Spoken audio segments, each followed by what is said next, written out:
What is going on, everybody? It's Pop Block, and I didn't expect to do this video. I originally planned it. I knew episode 4 of Life is Strange was going to be coming out as of yesterday, and I actually played the game in a marathon.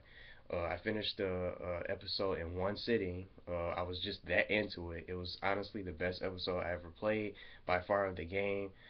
We got one more episode to go. It's 5 episodes in total. And before I say anything, I'm just going to talk about basically in this video, I'm just going to talk about my decisions that I made and everything. And I just recorded all the ones that I have here, even though I don't have the gameplay videos and everything like that, because I can't, it wouldn't be any point of me recording the footage since I don't have a way of uploading it. So I just figured I'd just talk about the decisions and choices that I made, my reactions for the episode and everything. But before I say anything and talk about the decision I made, from my playthrough and from my experience from the game and everything, if you haven't played episode 4 of Life is Strange, you guys can go ahead and close the video out. Don't watch it. And if you guys aren't interested in watching this, you guys don't have to watch this, either. But I just wanted to share my little thoughts about it in this video, really quickly, and just go through it, through my honest my reactions about the episode itself, and it being, by far the best episode throughout the whole entire game. So I can't wait. I honestly can't wait for episode 5. It's gonna be really good, and it was just so many.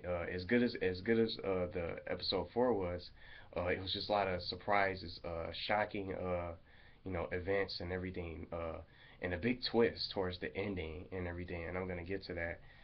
But just to go through it, for my choices, for the very first choice, starting off this episode, it's just like the saddest episode uh, out of all of them, honestly. But for the very first choice, you had to you got to choose between either life or death for Chloe, and basically after episode 3.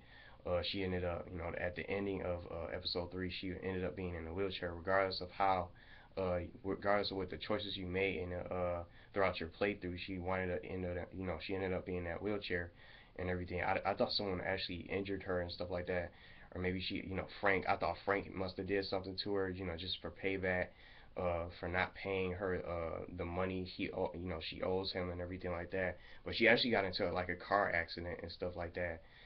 Some kind of, I think she mentioned that a SUV cut her off, and she fell into a ditch and stuff like that. She drove into a ditch and she got, severely injured and everything, and that's how she ended up being in a wheelchair and all that. So for this, in the beginning, it starts you in, at Chloe's and everything, and William is still like, William is actually married to Joyce.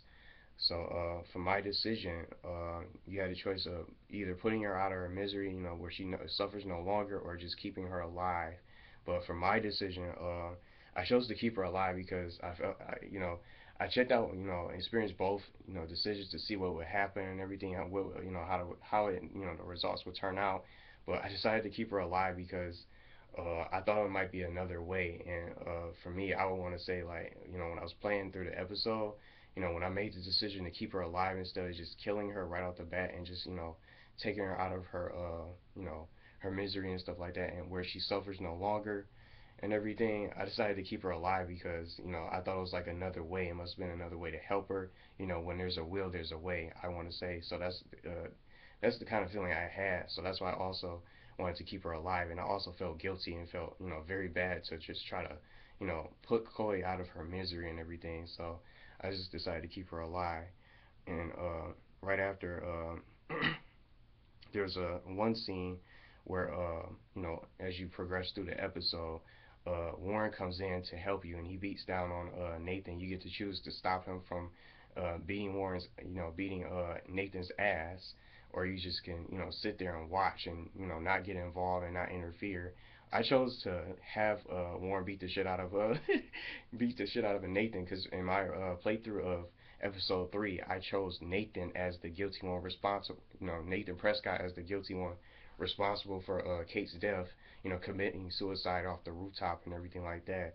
So I felt like he honestly deserved it and everything. And I thought he was really, responsible for the murder of Kate, Kate and everything, because the reason why I picked him is because I thought that, Nathan being a Prescott and all, the Prescotts own the town and everything like that. They own Arcadia Bay and all that kind of stuff. Just given that the fact that he's a Prescott, I just thought that he's under the umbrella of the Prescott family, and since he's a Prescott and all, he's basically protected, and he won't really be, he's basically immune from, from any sort of kind of trouble, for that he gets in. He won't be in it, since his family's so rich, they own the town and everything, basically the whole fucking city. I just thought he's under the fact that he's under this umbrella, he has this big protection by the family. So I was just like, why not pick him? And I didn't even like him. I thought he was an asshole. I didn't like him as a character. I never liked him, throughout ever since I started from episode one. So I just had like a bad vibe about him, and I thought he was up to something. So, given the fact that he's in a rich family and the Prescott's own everything, that's why I went ahead and let Warren beat him down. So that was my other decision that I made, the critical decision. I didn't decide to shoot Frank. I actually found a way to uh, get him on our side, both Max and Chloe's side, without any violence, without killing him at all. And some people actually shot him. Some people, you have a choice where you can actually kill him and you can actually kill his dog too, and or it's another scene where he gets shot in the knee and he's not dead, but he's just injured in his leg and stuff like that. He doesn't do anything bad. He just kind of drags himself back into his little trailer home, and then that's how it ends. But from my decision, from my playthrough and my experience from last night, I managed to actually get him on our side without any sort of violence and stuff like that. And I actually selected be careful instead of getting rid of the gun. For my selection, I selected different options and stuff like that. So I'm actually get lucky to actually get him on my side. um, Later on in the like what I have here just listed for notes. Later on, in the episode, it is now confirmed Rachel is dead, and she was actually buried in the junkyard. So I was very surprised to see this. I thought she was still alive. I thought maybe she was being killed, held hostage somewhere, held captive somewhere, locked away in like a hidden room. I thought she was still alive, but she was actually buried. Her dead body is actually buried in the junkyard, and that was just like a very shocking surprise. You know, it was so sad, and I just wish she was alive. But just to understand her more as a character and just see what she was like and everything, was she really as good as a person as most people would say, as most people were talking about her throughout the story? Was Rachel Amber really that awesome of a person and everything?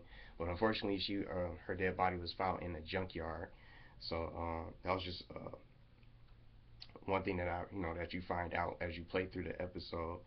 I decided to save Alyssa, at the Vortex Club party. That's close. This is going closer to the, going towards the end of the episode, nearing the end, where you have the Vortex Club party and everything like that. I decided to save Alyssa from yet another embarrassing moment and stuff like that, avoiding her from being knocked into the pool. So I managed to, prevent that. So because in my other episodes that I did actual playthroughs of and actual gameplay and everything with live commentary, I saved her from other, different embarrassing moments. I think a football was gonna hit her when she was reading. I think outside in the bench and stuff like that, outside of the campus, and some other situations. So, and for my other decision, I decided to warn. You get to decide whether you want to warn Victoria about Nathan Prescott and stuff like that. Because I blame Nathan Prescott for the murder of Kate Marsh and everything like that. Because I thought he was responsible and I thought he was guilty and pretty a shady character and stuff like that. And just basically unlikable character in all. So you had the choice. You get the choice to choose between whether you want to warn Victoria or you want to not warn her about it and just let it be. I decided to warn her, and I actually she was much more nicer from my playthrough and from my experience. So it turned out differently. At first, I didn't like her. I thought she was a bully, nothing but a bully. But she was actually nice, much more nicer during my playthrough of episode 4. So I was really surprised to see that. So I actually got her to believe the warning too. So that's what how my playthrough turned out. And lastly, just basically how episode 4 ended was Mr. Jefferson shoots Chloe in the head, and he basically knocks out Max first. And I didn't know who shot her. I thought Nathan shot Chloe or something like that, but I just saw the suit, the suit pants and everything. I was like, oh my God, it's Mr. Jefferson. And it's always one thing I noticed. I was just so shocked. That's just like the biggest twist throughout the whole entire game. Mr. Jefferson was the culprit, and it just left me with a couple of questions like, is he paid? Is he being paid off by the Prescotts to get involved to protect them? Was he paid off from by the Prescotts to get in on this deal and stuff like that, and protect them? And and shield them and just basically be like a lackey to them and work for the Prescotts, or maybe Mr. Jefferson is actually like a bad teacher, evil teacher who keeps behind the scenes like kidnaps kids, students from the campus and stuff like that, and maybe he's responsible for killing Rachel Amber. So I didn't know what to think. It was just so shocking. I was just like, Mr. Jefferson is actually a killer, and I thought he was innocent. And it's always the most people. It's always the ones. The guilty ones are always the ones that you least expect. And I was just like, oh, what's gonna happen now? I just can't wait for episode 5. Well, those are basically everything that really happens throughout the story and all the decisions I made throughout my playthrough and everything like that. And one thing I missed through my playthrough is something about the Blue Jay. I don't know what that was. I think that was a recent part in the playthrough. I don't know what that really was about. I don't know. I think I just actually scrolled on my recent decisions from my other playthrough, so I don't know how that really turned out. But those are all the decisions that I made from my experience on my playthrough. So I don't know what everybody else did. I'm sure everybody else made different decisions. Some people killed Frank. Some people decided to warn her. Some people, even though she probably didn't believe it, it's so many different decisions you can make throughout the game. Not just with episode 4, for this game, Life is Strange. It's really an underrated game, and I think it deserves the credit that it's getting. The amount of awards and fame and exposure that the game's getting, and I think it deserves it. So it's definitely going to be one of my top picks for this year's game of the year. I would honestly give it game of the year regardless of what else other games that's coming out with all these sequels and everything, with all these hype games. I think games like Life is Strange is different, it's unique, it deserves the whether you don't play video games that much or anything like that and you're not into it, maybe you haven't heard of this game, I think it deserves the credit. I think it deserves a shot for you guys to check it out if you haven't already started playing it. And that's just how I feel about it. And those are basically all my decisions that I made throughout the episode. So I just wanted to really talk about it, even though I didn't have like a playthrough or everything like that. But I just wanted to share my thoughts for episode 4 and everything. And it's honestly one of the saddest episodes ever. And I can't wait for episode 5 to come out. I'm going to be checking that out. And I'll see where, and go from there. And from the preview, it seems like Mr. Jefferson was, performing something, doing some crazy shit to Max or stuff like that. Had her trapped in a room and stuff like that, locked down on a bed. And somebody had like a needle in his hand. I think that's Mr. Jefferson. But I wonder if he's doing this on his own, or is he being paid by the Prescotts to protect them and stuff like that? Or maybe he's in on a deal or something like that. Or maybe he's just like a straight up evil teacher, you know. Maybe he actually had a secret dark side and he was just a bad character, a bad guy all along. But it was just so shocking to see him just shoot Chloe and stuff like that. And I wonder if we'll be able to bring her back. Will she be able to be returned to life or something like that? Can we rewind before then and prevent prevent Chloe's death, prevent her from being shot in the head, killed by Mr. Jefferson and everything like that? Can we change it? Can we alter time to prevent those incidents and stuff like that before they happen?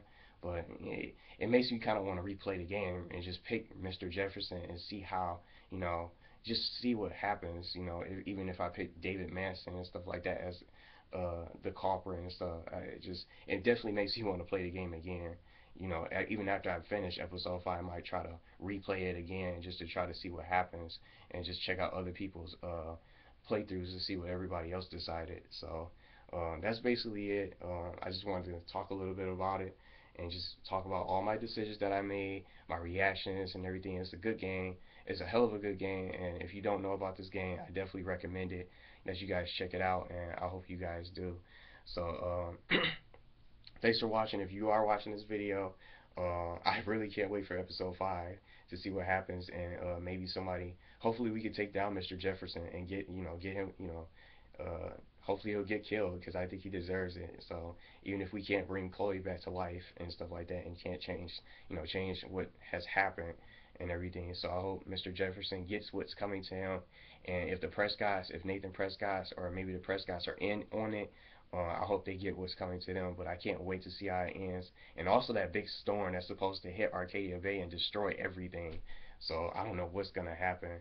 So that's basically it for my little Life is Strange episode 4 impressions and stuff like that. I don't know what to call this. Impressions, reactions, just my afterthoughts or whatnot. Or it can basically be like a review, but it's definitely a great episode. So I definitely recommend downloading it. It's a great game too. So if you guys haven't checked it out, but anyway, that's it for this video. Thank you for watching. Share your thoughts if you have played it and everything, and what you think about the game. Maybe if you haven't heard of it, or maybe you just talk about your decision and what you guys made if you guys would like to. But I just wanted to share mine. So thank you guys for watching, and see you guys later.